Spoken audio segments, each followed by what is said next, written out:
Batting বোলিংয়ে অবিশ্বাস্য performance করে ওয়েস্ট ইন্ডিজকে হোয়াইট ওয়াশ করলো বাংলাদেশ।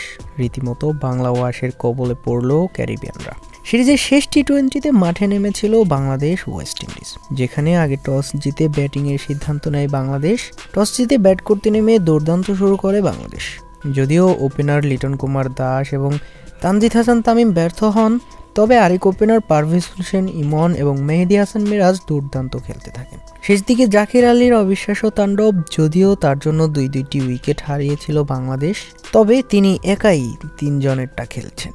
শেষ পর্যন্ত অপরাজিত থেকে 72 রানের ইনিংস খেলেছেন জাকির আলী। তানজিম সাকিবের 17 রানে ভর করে এবং জাকির আলীর অবিশ্বাস্য তাণ্ডবে 20 ওভারে 7 উইকেট হারিয়ে 189 রান তোলে বাংলাদেশ।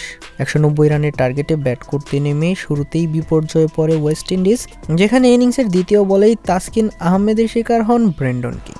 দুর্দান্ত বোলিং করেন বাংলাদেশের বোলাররা।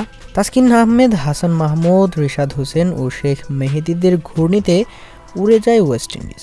শেষ পর্যন্ত 16.4 ওভারেই অল আউট হয়ে যায় ওয়েস্ট ইন্ডিজ।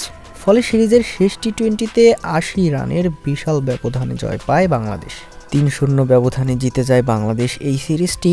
আর এতে রীতিমতো বাংলা ওয়াশের কবলে পড়ল ক্যারিবিয়ানরা। ক্যারিবিয়ানদের মাটিতে এই প্রথমবারের মতো বাংলাদেশ টি-20তে সিরিজ জিতেছে, তাও আবার তাদেরকে হোয়াইট ওয়াশ করার মাধ্যমে।